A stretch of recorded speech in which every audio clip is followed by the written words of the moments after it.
Assalamualaikum warahmatullahi wabarakatuh. Perkenalkan, kami dari kelompok 1 yang akan membahas tentang imunofluoresensi yang beranggotakan saya sendiri, Anissa Latifah Fauzia, Arfadli Khair Kausar, Cendi Filianingsi, Ega Metridarti, Vira Restu Fauzi, Irfan Syah, Miftahul Fauzia, Restika Aprilianti, dan Suci Rahmadanti. Imunofluoresensi. Imunofluoresensi adalah sebuah teknik laboratorium yang digunakan untuk mengidentifikasi dan memvisualisasikan kehadiran atau lokasi spesifik antigen dalam sampel biologis menggunakan antibodi yang diberi label fluoresen. Metode ini berguna dalam bidang biologi sel, biokimia, dan diagnostik medis. Imunofluoresensi sering digunakan dalam studi tentang struktur sel, interaksi protein, dan identifikasi patogen. Imunofluoresensi dapat dilakukan dalam berbagai format, termasuk imunofluoresensi langsung dan tidak langsung.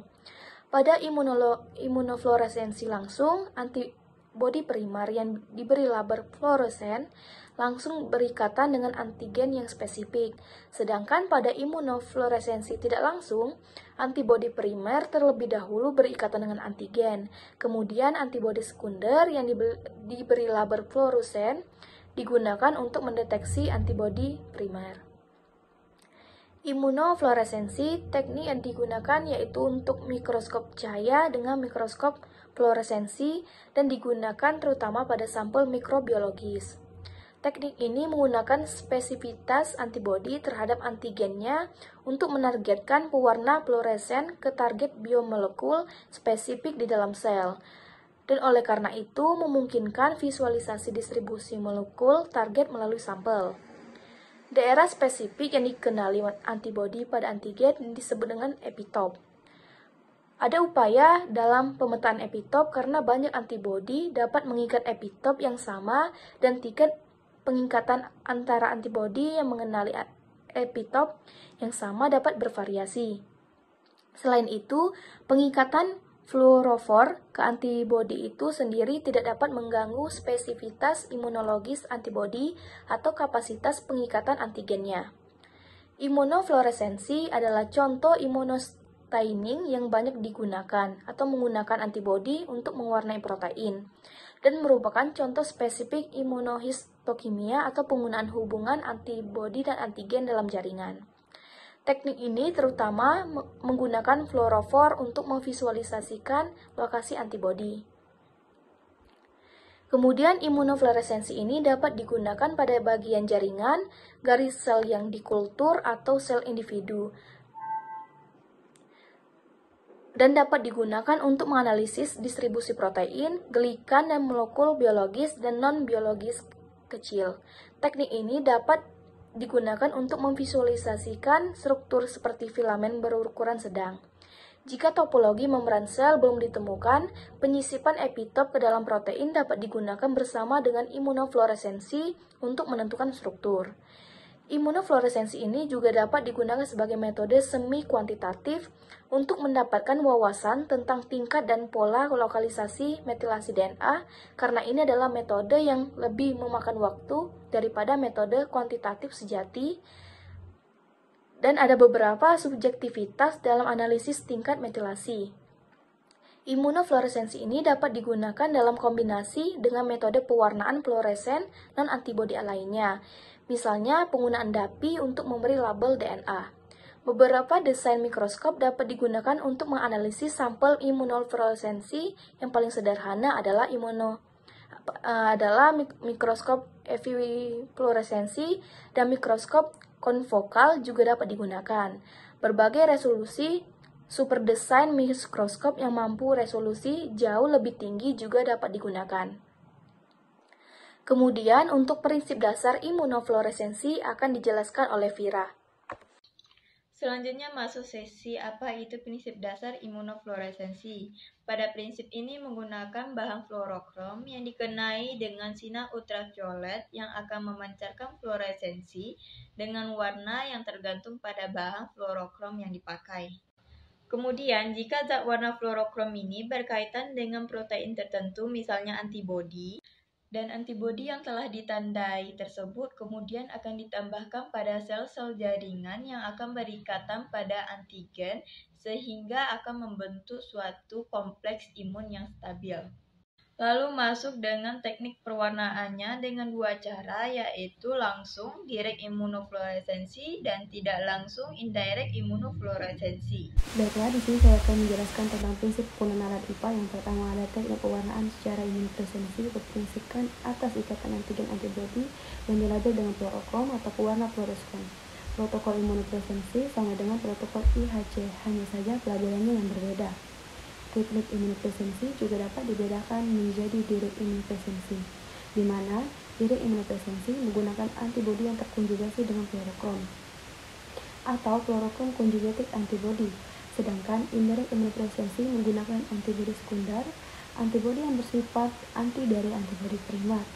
Yang kedua, ada antibodi sekunder yang digunakan adalah antibodi yang terkonjugasi dengan fluorokrom atau fluorokrom conjugated secondary antibody, ataupun antibodi yang terbinilasi atau biotin conjugated secondary antibody. Pada penggunaan biotin conjugated secondary antibody, fluorokrom akan berikatan apidin maupun streptapidin, di mana apidin atau streptapidin ini akan berikatan dengan biotin pada antibodi sekunder. Keuntungan teknik indirect imunopresensi adalah kita dapat meningkatkan jumlah fluorophor. Baiklah, selanjutnya akan dijelaskan oleh Arpadli. Selanjutnya yaitu metode FAT. IFA dikenal ada dua macam pemeriksaan, yaitu yang pertama, antibody fluorescence teknik langsung. Suatu bentuk teknik antibody fluorescence memanfaatkan terkonjugasi fluorokrom ke antibody yang ditambahkan secara langsung ke jaringan atau suspensi sel untuk mendeteksi antigen tertentu, atau dengan cara melabel langsung antibodinya. Selanjutnya yaitu antibody fluorescence teknik tidak langsung. Suatu bentuk teknik antibody fluorescence yang biasa digunakan untuk mendeteksi antibodi serum dan kompleks imun pada jaringan dan mikroorganisme dalam spesimen dari pasien dengan penyakit menular. Teknik ini melibatkan pembentukan sebuah kompleks antigen antibodi yang diberi label dengan fluorescence conjugate antibody imunoglobulin, atau melalui perantara antibodi yang kedua dalam produk pasar dikenal dengan conjugate immunoglobulin fragment. Selanjutnya mengenai perbedaan imunofluoresensi langsung dan tidak langsung. Imunofluoresensi langsung memiliki protokol yang relatif lebih pendek karena tidak adanya inkubasi antibodi sekunder, sedangkan imunofluoresensi tak langsung membutuhkan waktu lebih lama karena peningkatan langkah untuk antibodi sekunder. Nah, pada imunofluoresensi langsung, latar belakang kurang karena tidak adanya antibodi sekunder yang dapat menyebabkan pengikat non-spesifik. Sedangkan pada imunofluoresensi tak langsung, latar belakang tinggi karena adanya antibodi sekunder yang dapat mengakibatkan pengikatan non-spesifik. Kemampuan untuk mewarnai dengan beberapa antibodi sekaligus karena faktor inang bukan merupakan faktor pada imunofluoresensi langsung. Nah, pewarnaan dengan beberapa antibodi dapat menjadi masalah karena spesies inang perlu dipertimbangkan pada imunofluoresensi tak langsung. Kemudian pada imunofluoresensi langsung, sensitivitas rendah karena metode pewarnaan satu langkah. Sementara pada imunofluoresensi tak langsung, sensitivitas lebih tinggi karena beberapa antibodi sekunder dapat mengikat satu antibodi primer. Nah, imunofluoresensi langsung memiliki beberapa konjugat antibodi langsung tersedia di pasar. Konjugat antibodi sekunder ini sudah tersedia di pasaran pada imunofluoresensi tak langsung. Ada konsep dasar imunofluoresensi. Imunofluoresensi menggunakan antibodi yang mengikat spesifik dengan antigen yang ingin dideteksi. Antibodi ini diberi label dengan zat fluoresens yang memancarkan cahaya saat terkena sinar UV atau cahaya sinar laser tertentu. Ketika sampel biologis yang mengandung antigen ditambahkan ke antibodi berlabel. Jika antigen hadir, maka akan terjadi ikatan antara antigen dan antibodi. Hasilnya kompleks antigen antibodi yang terbentuk akan memancarkan fluoresensi yang dapat dideteksi dan divisualisasikan dengan mikroskop fluoresensi. terbagi menjadi dua. Yang pertama ada direct immunofluorescence atau deteksi antigen. Yang pertama menyimpan sel pada deka per gelas yang diinfeksi dengan virus, difiksasi dengan aseton selama 15 menit, lalu cuci dengan PBS dan dikeringkan pada temperatur ruang sampai kering. Lalu masukkan deka per gelas pada PBS yang mengandung 1% PCS dan dibiarkan selama 15 menit. Siapkan serum sampel dan encerkan PBS sesuai keperluan. Lalu tetesi 20 mikroliter serum sampel di atas gelas objek. Lalu taruh deka per gelas di atas sampel dengan bagian sel di bawah dan letakkan dalam kotak dan kertas yang telah dibasahi dengan air. Lalu inkubasi pada inkubator dengan temperatur 37 derajat Celcius selama 45 menit. Cuci dengan PBS 1%, PCS selama 15 menit. Siapkan konjugatif fragmen imunoglobulin dengan pengenceran 1:100 mikroliter. Tetesi konjugat 20 mikroliter di atas gelas objek dan letakkan deka per gelas di atasnya. Lalu inkubasi pada inkubator dengan temperatur 37 derajat Celcius selama 15 menit. Cuci dengan PBS 1% PCS selama 15 menit dan selanjutnya angkat deka per gelas dan sentuhkan deka per gelas pada kertas tisu agar airnya berkurang sehingga kering tapi basah.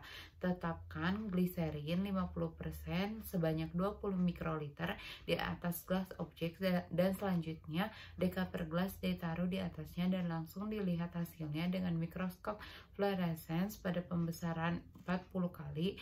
Lalu catat preparat ini dapat disimpan pada suhu 4 derajat Celcius selama 2-3 minggu. Lalu selanjutnya ada cara kerja imunofluoresensi secara umum.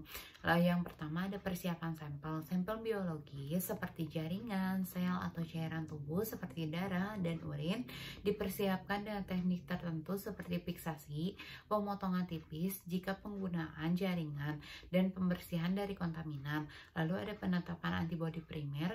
Antibodi primer yang spesifik terhadap antigen yang ingin dideteksi ditambahkan ke sampel. Antibodi primer akan berikatan dengan antigen jika ada. Antibodi sekunder yang dilabeli dengan fluorescence. Antibodi sekunder yang telah dilabeli dengan zat fluoresensi ditambahkan ke sampel. Antibodi sekunder ini berikatan dengan antibodi primer yang ada pada kompleks antigen antibodi, memperkuat sinyal fluoresensi. Lalu ada pencucian. Sampel dicuci dengan hati-hati untuk menghilangkan antibodi yang tidak terikat dan mengurangi latar belakang fluoresensi. Lalu ada visualisasi. Sampel dilihat di bawah mikroskop. Fluoresensi yang sesuai, sinar UV atau cahaya laser khusus digunakan untuk merangsang fluoresensi pada zat fluorescence sehingga antigen yang diikat dapat dilihat sebagai titik atau area berbeda di bawah mikroskop. Baiklah, saya Restika Aprilianti akan menjelaskan spesimen dan persiapan spesimen yang digunakan. Yang pertama yaitu spesimen imunofluoresensi, dibagi menjadi 5 bagian. Yang pertama sel dan jaringan. Imunofluoresensi sering digunakan untuk memvisualisasikan dan mengidentifikasi antigen dalam sel atau jaringan. Spesimen ini dapat berupa sel yang diisolasi, jaringan, atau seluruh organisme yang telah diberi perlakuan khusus. Yang kedua yaitu sediaan tetap atau fixed, yaitu spesimen sel dan jaringan biasanya perlu difiksasi terlebih dahulu untuk menjaga integritas strukturalnya dan mencegah kerusakan selama proses imunofluoresensi. Fiksasi dapat dilakukan dengan menggunakan berbagai agen seperti formaldehid atau paraformaldehid. Yang ketiga yaitu sediaan beku atau frozen. Beberapa spesimen dapat dibekukan terlebih dahulu menggunakan nitrogen cair atau dry ice. Kemudian disimpan dalam suhu yang sangat rendah.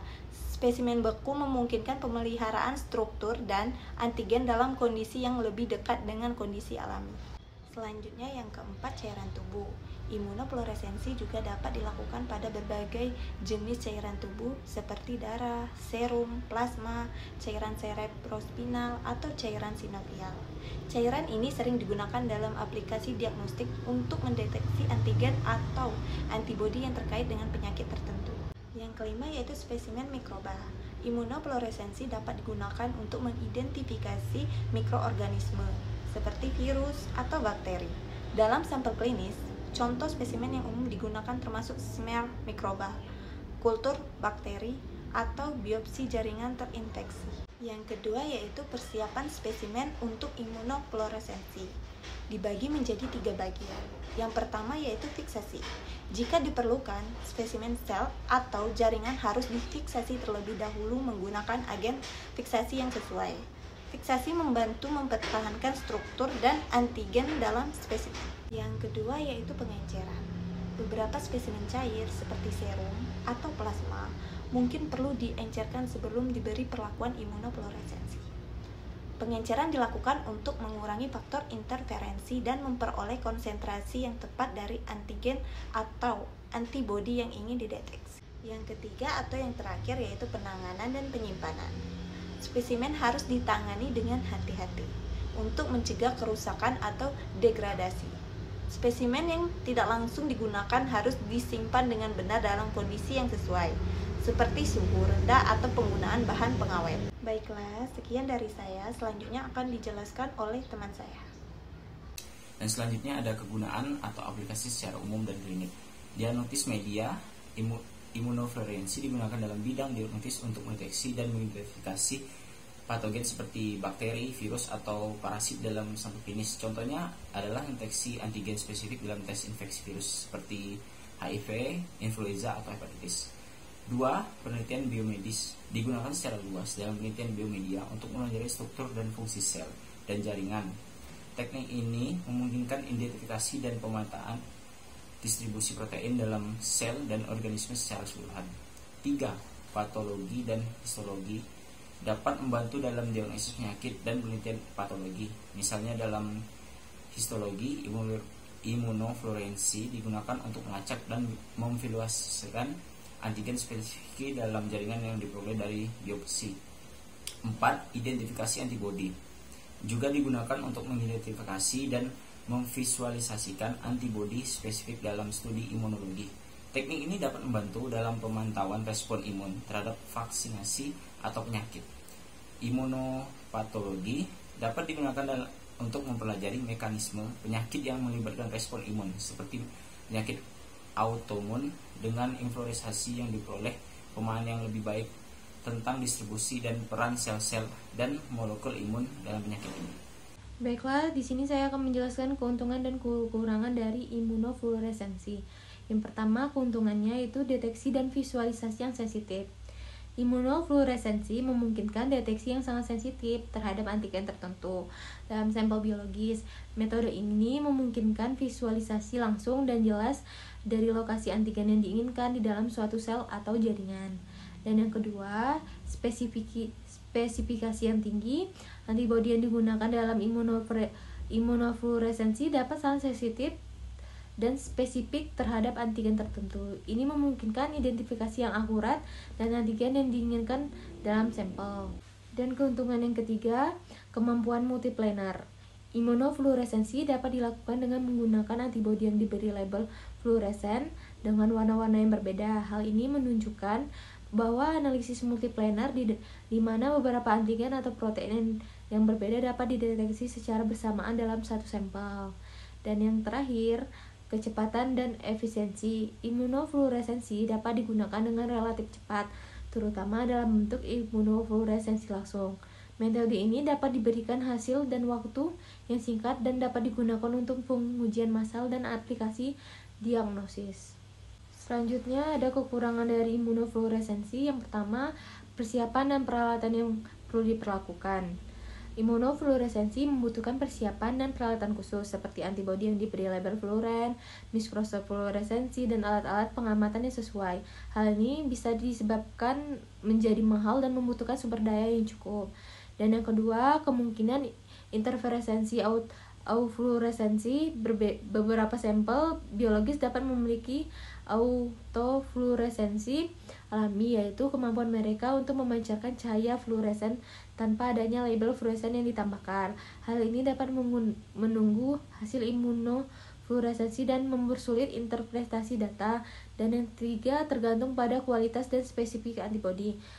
Keberhasilan imunofluoresensi sangat tergantung pada kualitas dan spesifik antibodi yang digunakan.